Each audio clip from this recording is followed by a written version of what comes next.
Suatu hari di mana sang mentari terang benderang, namun tak lama kemudian asap datang dan merusak pemandangan, membuat orang risau.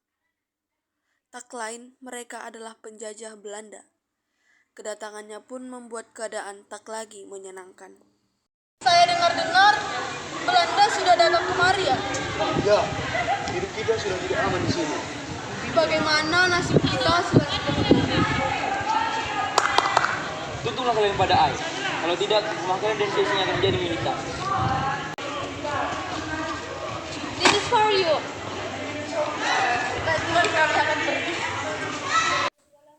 Orang Belanda memanfaatkan keadaan ini untuk mengadu domba kaum putih dan kaum hitam. Di tempat lain, Tuanku Imam Bonjol dan Sentot sedang berjalan di pemukiman penduduk dan bertemu dengan kaum hitam.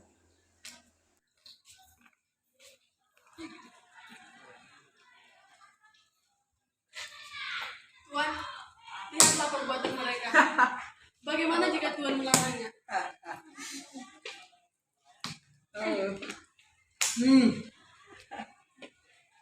Hei, hentikan permainan ini. Memang kenapa? Ini tradisi kami. Perbuatan itu dilarang dalam agama Islam. Kalian hentikan itu atau Tuan akan melaknat kalian. Pergilah, janji hanya untuk melarang kami. Baiklah, jika itu keinginan kalian.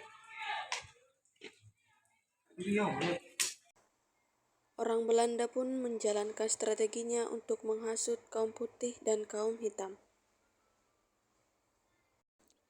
Tidak terima kaumnya dijelekkan, kaum putih dan kaum adat bertemu dan bertengkar. Apa maksud kalian menyebarkan gosip tentang kaum putih? Bukannya itu kalian? Kalian yang menyebarkan gosip tentang kaum putih. Kalian? Saya akan melaporkan kalian pada Tuan Imam Bonjol. Baiklah, kalau itu mau kalian, saya juga akan melaporkan kepada pimpinan saya. Peperangan pun terjadi antara kaum putih dan kaum adat.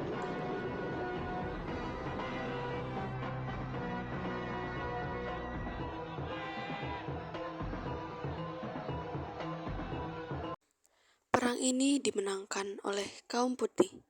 Karena kekalahannya, kaum hitam yang dipimpin oleh Tuanku Hitam memerintahkan untuk meminta bantuan kepada Belanda di Padang.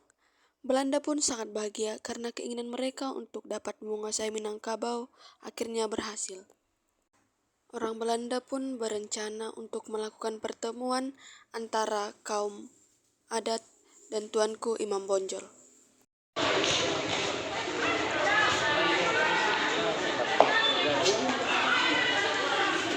Thanks telah datang ke pertemuan ini. Jadi, maksud saya mengundang kalian ke pertemuan ini adalah untuk membagi perbatasan. Dan tentara saya akan membuat garis-garis agar terjadi sebuah kesalahpahaman. Baik, saya setuju. Onde-mande. Ambo kurang setuju dengan perjanjian ini. Karena kaum putih dengan kaum adat itu sama. Tetapi jika kaum adat setuju, maka kami juga setuju. Tetapi Belanda mengingkari perjanjian tersebut. Dan kaum hitam menyadari karena Belanda melakukan tindakan yang kejam kepada penduduk Minangkabau dengan dipaksa kerja, dan pemimpin kaum hitam pun mengadakan pertemuan dengan Tuanku Imam Bonjol. Tuanku Imam Bonjol, Ambo menyesal dengan perjanjian ini. Gaji yang diberikan tak sesuai yang diharapkan. Apa kamu tidak lihat? Belanda selama ini memperlakukan kita semena-mena. Apa yang akan kita lakukan selanjutnya? Peperangan pun terjadi antara kaum putih, kaum hitam, dan orang Belanda. Perang kali ini dimenangkan oleh Minangkabau. Belanda pun meminta bantuan dari pasukan di Jawa. Keesokan harinya, perang kembali terjadi.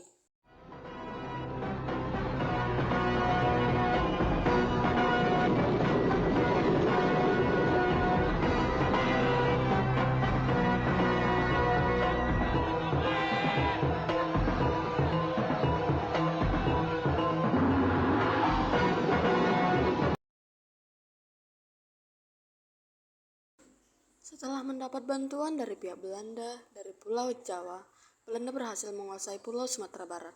Tetapi Tuanku Imam Bonjol dan pengikutnya berhasil meloloskan diri dari pihak Belanda dan melanjutkan perjuangannya. Pada bulan Oktober 1837, Tuanku Imam Bonjol diundang ke Palupuh untuk berunding. Tapi pada saat itu juga Tuanku Imam Bonjol ditangkap oleh Belanda dan diasingkan ke Cianjur, kemudian ke Ambon, lalu ke Lotak, Minahasa dekat Manado, dan meninggal pada tanggal 6 November 1864.